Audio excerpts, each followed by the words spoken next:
یہ بات بڑی قابل توجہ ہے، غوث اعظم کا یہ جو لفظ ہے غوث اعظم، اس پر بھی کتابی اور پڑھی لکھی سطح پر کوئی اختلاف نہیں۔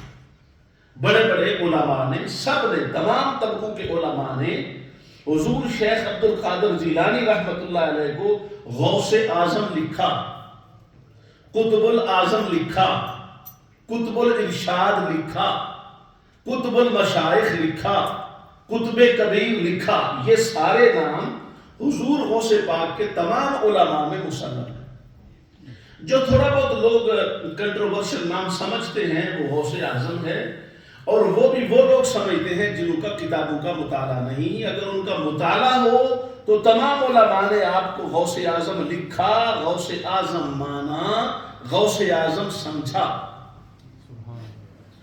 اب اس پر جو میں آپ کی خدمت میں چند حوالے عرض کروں گا، مگر اس سے پہلے تھوڑا سا آپ کا تعارف میں عرض کروں۔ حضور غوث پاک شیخ عبد القادر جیلانی رحمۃ اللہ تعالی علیہ ایک امیر گھرانے میں پیدا ہوئے۔ آپ کے والد ماجد امیر آدمی تھے، پیسے والی ہستی تھی، مالی پوزیشن ان کی بہت اچھی تھی۔ آپ ایران کا ایک صوبہ ہے جیلان، یہ جو جیلان کا لفظ ہے نا، اگر اس جیلان کو فارسی میں پڑھیں تو یہ جیلان ہے یا عربی میں، اور اگر فارسی کو اردو میں پڑھیں تو یہ گیلان ہے، کیونکہ جو عربی زبان ہے اس میں گاف نہیں ہوتا، وہاں جیم استعمال کرتے ہیں گاف کی جگہ پر۔ جیسے عربی زبان میں پے نہیں ہوتا، پے پنکھا پڑھا ہے نا ہم نے شروع میں، تو وہ جو پے پنکھا ہے وہ پے عربی میں نہیں ہوتا، تو عربی والے پاکستان کو پاکستان نہیں بولتے، باکستان بولتے، با بولتے۔ جہاں پے کا معنی لینا ہوتا ہے وہاں با کا لفظ، بے کا لفظ استعمال کرتے ہیں، کیونکہ عربی میں پے ہے ہی نہیں۔ اسی طریقہ سے چے کا لفظ جو ہے چے، یہ چے کا حرف عربی میں نہیں ہے۔ تو ہمارا جو کراچی ہے، کراچی کو آپ جانتے ہیں نا شہر کو، تو کراچی کو عربی والے کراچی نہیں بولتے، کیا بولتے ہیں؟ کراتشی۔ کیا کہتے ہیں؟ کراتشی۔ تو مقصد ہے کہ جو لفظ حرف عربی میں نہیں ہوتا پھر اس کی جگہ پہ دوسرا لفظ ہوتا ہے، اس کو استعمال کیا جاتا ہے۔ تو جس صوبے میں آپ پیدا ہوئے اس صوبے کا نام ہے جیلان، عربی میں ہے، گیلان اردو یا فارسی میں ہے۔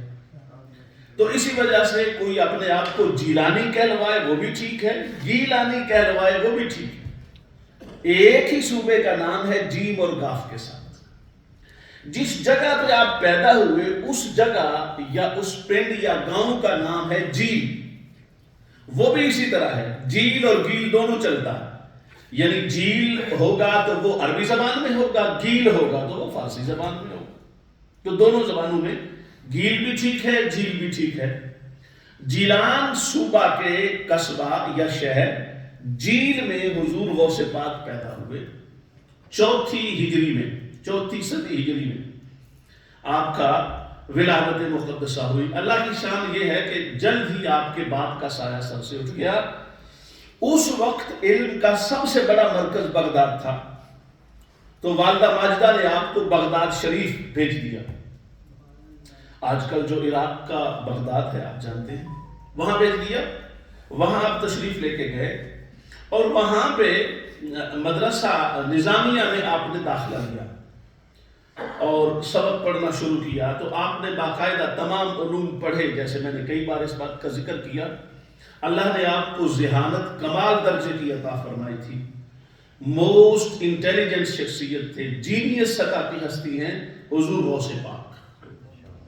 اللہ نے آپ کو بہت زیادہ ذہن اور ذہن کی وسعت عطا فرمائی، تو آپ نے بہت جلدی علوم کو حاصل کیا، بہت جلدی علوم کو حاصل کیا۔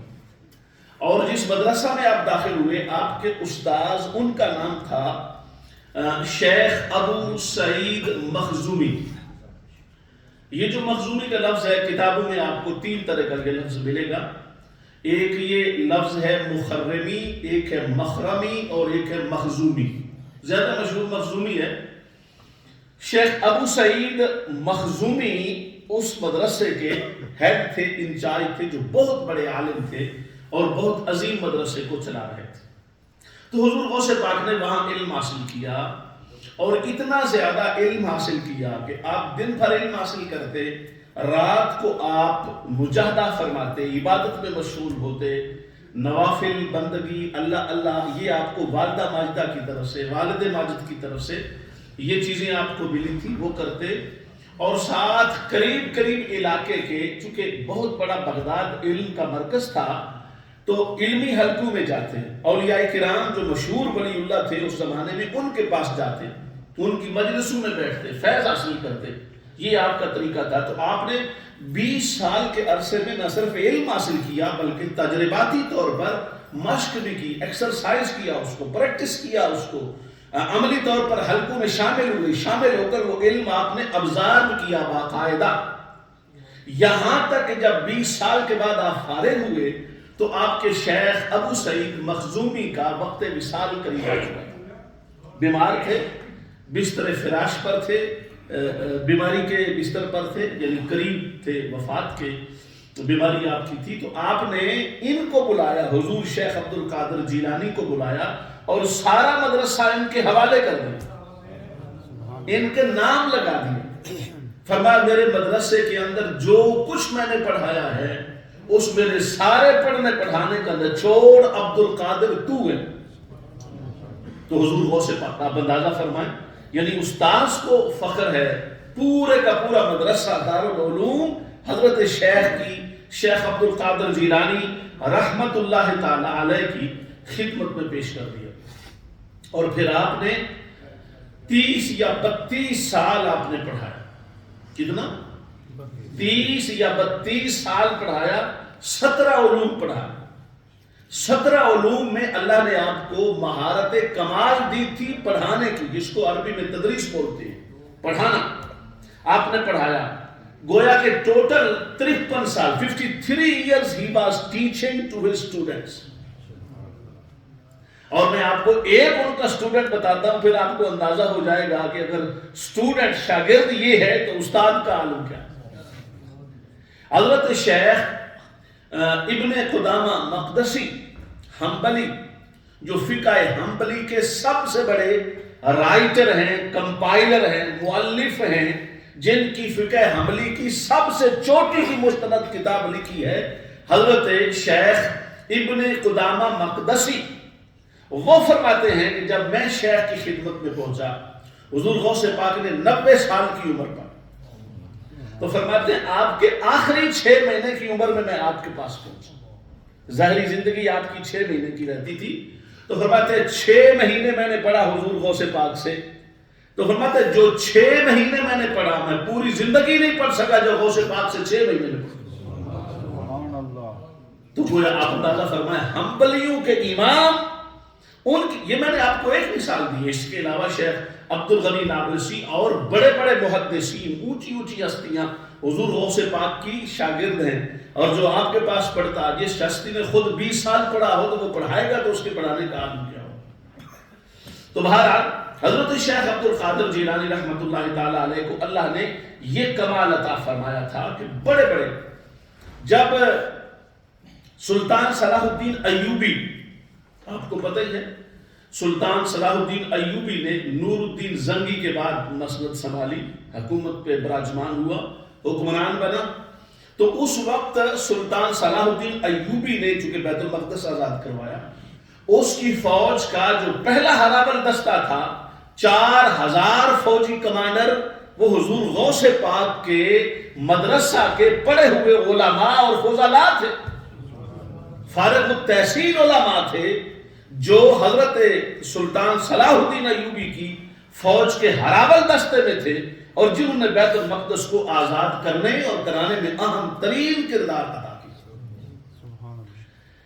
میں نے جو آپ کی خدمت میں یہ بات عرض کی، غوث اعظم کا لفظ، یہ جیسے میں نے کہا تمام علماء اس لفظ کو لکھتے ہیں، صحیح مانتے ہیں، غلط فہمی کی کوئی حقیقت نہیں، جو غلط فہمی پیدا ہوتی یا کی جاتی ہے اس کے پیچھے کوئی گراؤنڈ نہیں ہے، گراؤنڈ لیس ہے وہ بات۔ غوث اعظم کا لفظ آپ کے ساتھ بولنا، نہ صرف ہم بولتے ہیں بلکہ 4 صدی سے لے کے آج تک ہر بڑا بندہ آپ کو غوث اعظم ہی بولتا ہے۔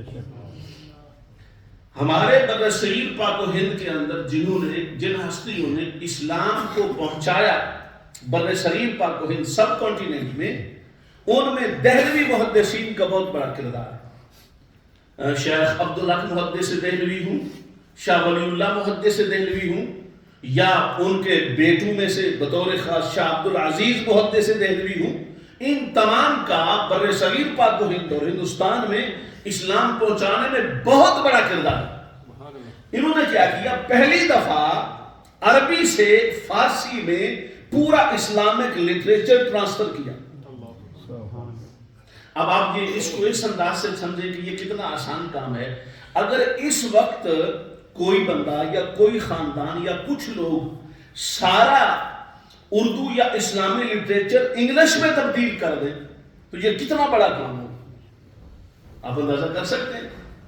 اس خاندان نے جو محدثین دہلوی ہیں، انہوں نے یہ کام کیا کہ پہلی دفعہ عربک ڈور اوپن کیا، اور اس میں سے فارسی زبان جو مشہور اس وقت ایران کی وجہ سے فارسی کا دورہ تھا، کہ جو علامہ اقبال نے بانگ درا لکھی، ضرب کلیم لکھی، زبور عجم لکھی، جتنی کتابیں علامہ اقبال کی فارسی میں آپ کو پتہ ہی ہے نا، وہ ساری اسی وجہ سے لکھی تھی کہ وہ بھی سمجھتے تھے کہ ایران کے پرشین انفلوئنس کی وجہ سے پوری دنیا میں فارسی کا راج ہوگا، وہ یہ سمجھتے تھے۔ علامہ اقبال اسی وجہ سے تو کلام سارا لکھا، ورنہ ہم اردو بولنے والوں کے لیے فارسی کتابیں لکھنے کا کیا فائدہ؟ لیکن ان کی کتابوں میں اتنی پاور ہے کہ ان کی فارسی کی لکھی ہوئی کتابوں نے انقلاب بپا کر دیا۔ آج علامہ اقبال رحمت اللہ تعالی علیہ مسلم شاعر، مسلم صوفی شاعر، اور سارے طبقات ان کو، یہ بھی عجیب حیرت کی بات ہے، غوث پاک کی طرح علامہ اقبال کو بھی سارے مسالے کا اپنا مسلم لیڈر، رہنما، مذہبی، روحانی مانتے ہیں۔ ایسے نہیں صرف ان کو دنیا کا فلاسفر ڈاکٹر مانتے، نہیں، مذہبی روحانی رہنما مانتے۔ اور انہوں نے وہ دیکھیں نا، ان کا وہ شعر، میں نے یہ شعر پہلی دفعہ ان کا لاہور کا ایک دیوبندی مدرسہ ہے، ان کے ایک عالم سے میں نے ان کا یہ پہلی دفعہ لفظ سنا جب میں تیسرے سال میں پڑھتا تھا، آبروئے ما ز نام مصطفیٰ است، کہ میری جو عزت و آبرو ہے نا، وہ میری عزت و آبرو نبی پاک کے نام کی وجہ سے۔ اگر نبی پاک کے نام کا دامن میرے پاس نہ ہو تو میری تو کوئی عزت نہیں ہے، میری حیثیت ہی کوئی نہیں ہے، میری جتنی آبرو، یہ میں نے آپ کو بتایا اس طبقے کے علماء یہ ان کا کلام پڑھتے ہیں، سارے پڑھتے ہیں۔ تو فارسی زبان میں کلام علامہ اقبال کا بھی اسی وجہ سے تھا، اور وہ اتنا عام ہوا کہ بعض تو کلام جو ہے وہ سارے لوگوں کے سامنے ہیں، اکثر وہ فارسی زبان میں پڑھتے ہیں۔ مجھے خود یاد ہے جب ہم چھوٹے تھے، اسٹوڈنٹ تھے، پرائمری ہائی اسکول کے، تو ہم مختلف مجلسوں میں بزرگ بیٹھے ہوتے تو فارسی کلام ان کا پڑھ رہے تھے، علامہ اقبال کا۔ اللہ پاک نے ان کے کلام کو بڑی قبولیت عطا فرمائی۔ لوگوں میں علامہ اقبال کا قیام مشکل ترین ہونے کے باوجود سرایت کر گیا، دلوں میں اتر گیا۔ یہ اللہ پاک کا فیضان ہوتا ہے۔ اللہ نے یہ فیضان ان کو دیا کہ انتہائی مشکل ترین کتاب فارسی میں، صاف ظاہر ہے فارسی ہم لوگوں کو آتی ہی نہیں ہے۔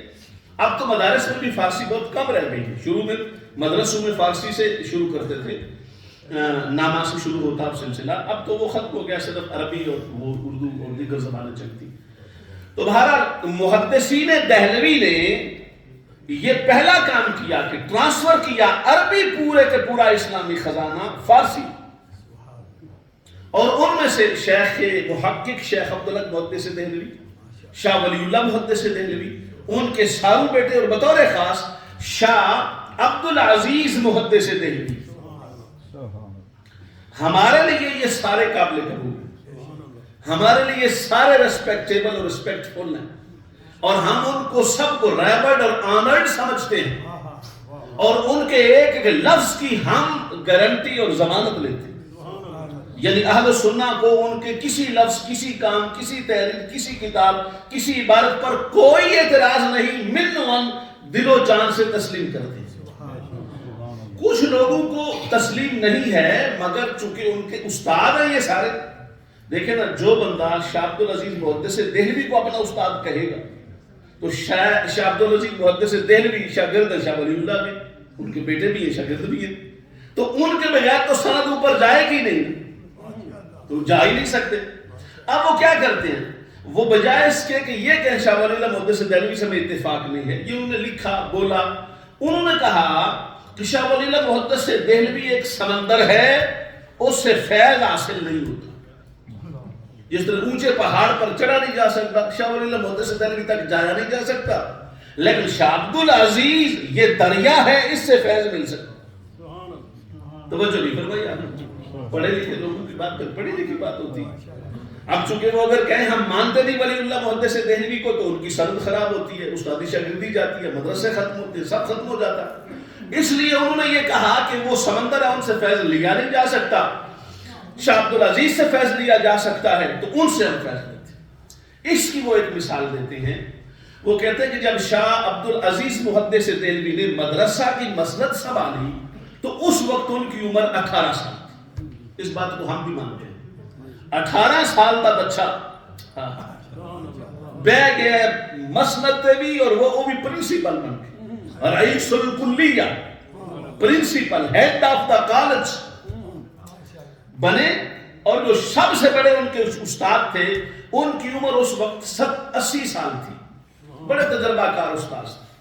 انہوں نے سب سے پہلے اعتراض کیا، اتنا چھوٹا بچہ 18 سال کی عمر کا اتنے بڑے مدرسے کو جو شاہ ولی اللہ کا بنایا اور رحمت اللہ علیہ کا کیسے چلا سکے؟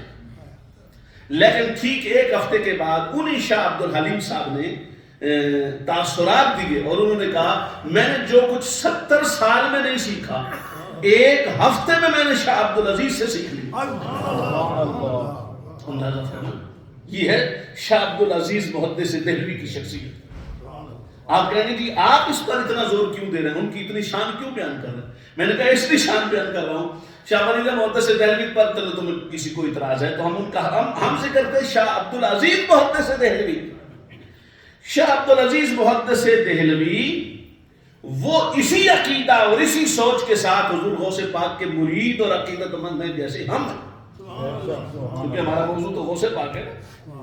وہ غوث پاک کے ساتھ وہی تعلق، اعتقاد، نسبت، ڈیووشن، کمٹمنٹ رکھتے ہیں، سپلیکیٹ کرتے ہیں اپنے آپ کو جو آج ہم کرتے ہیں۔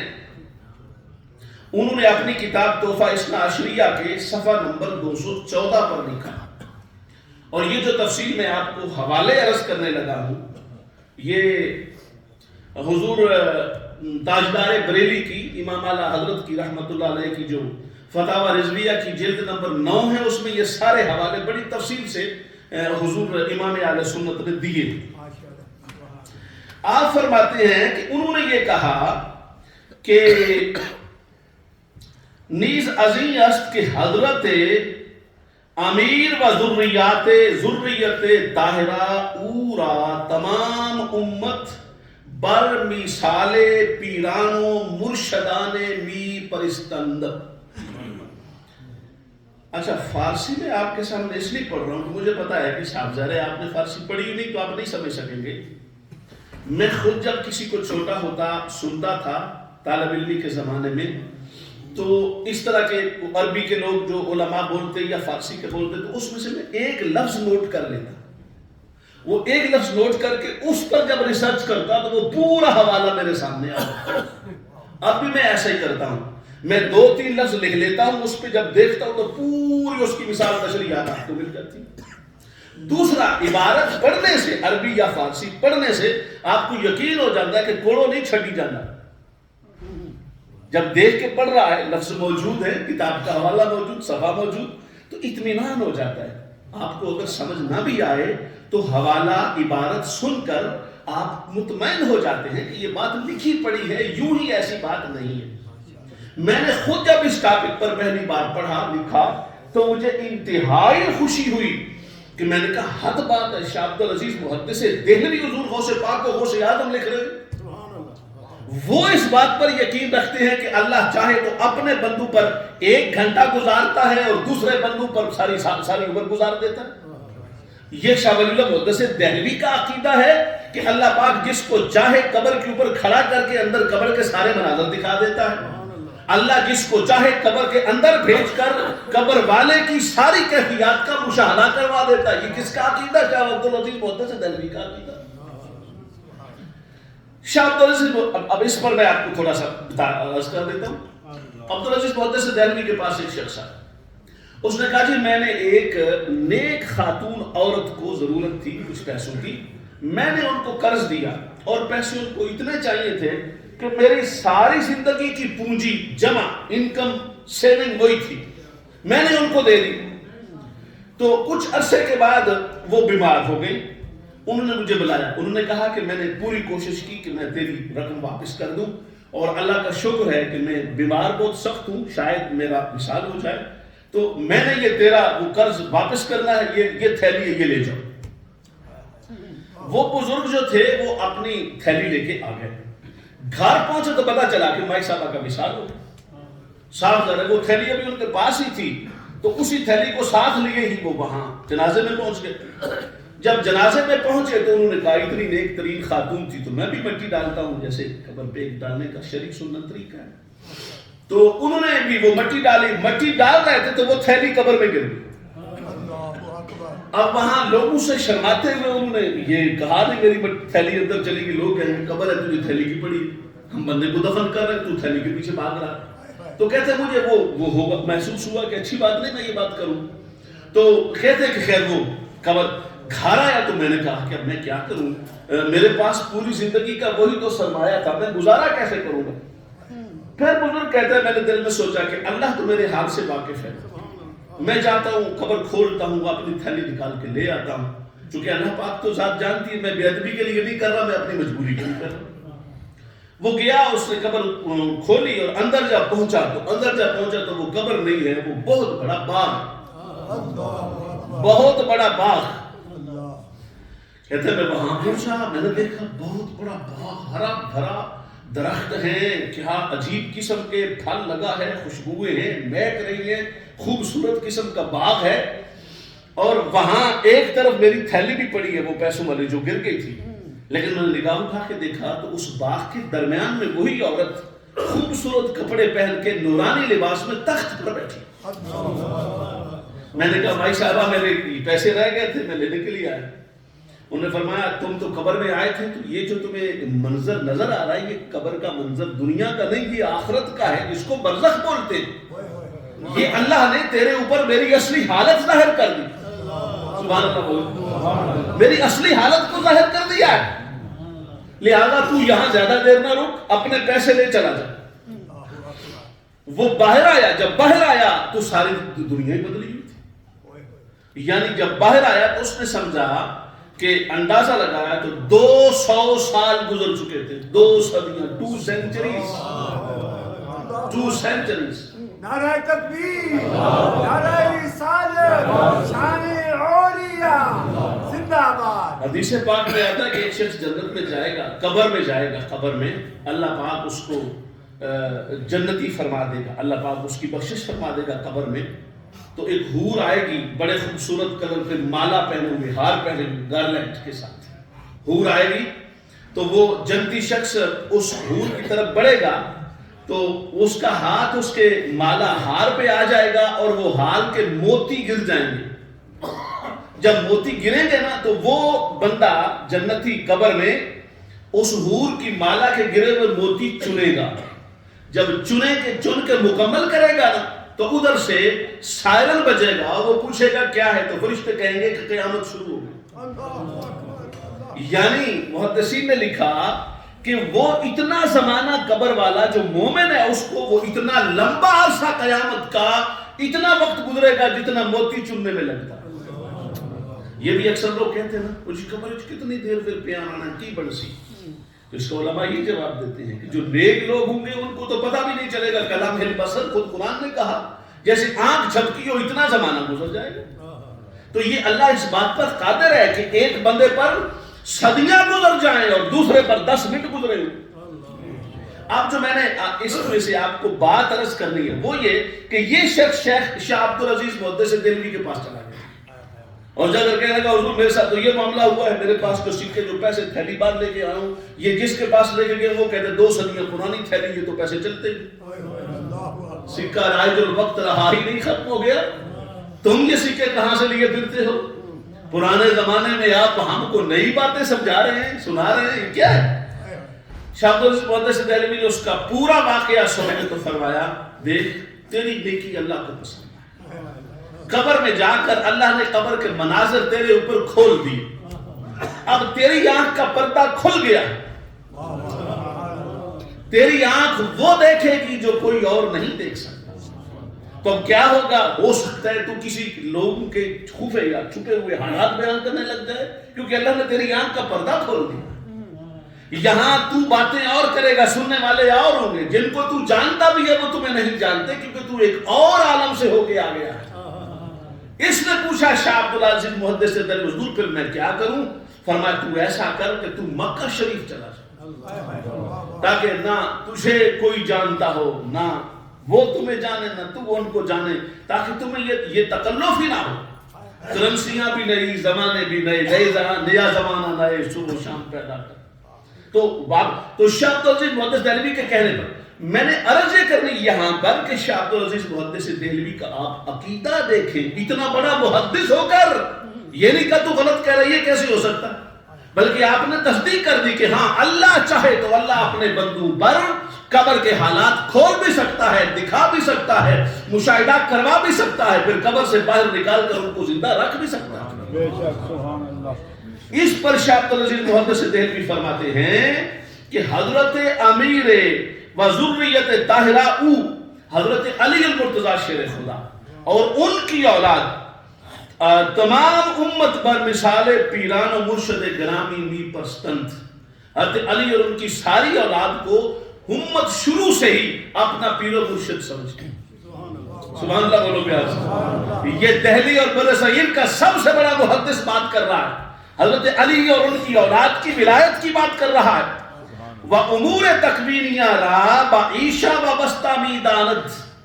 اور ہر مشکل میں حل اس کی کنجی پوری دنیا حضرت علی اور ان کی اولاد کو سمجھتی. وہ میاں صاحب نے کہا نا ہر مشکل دی کنجی یارو تے ہاتھ مرداں دے یار. مرد نگاہ کرن جس ویلے تے پھر مشکل رہ نہ کائی. وما علی نہیں آئی.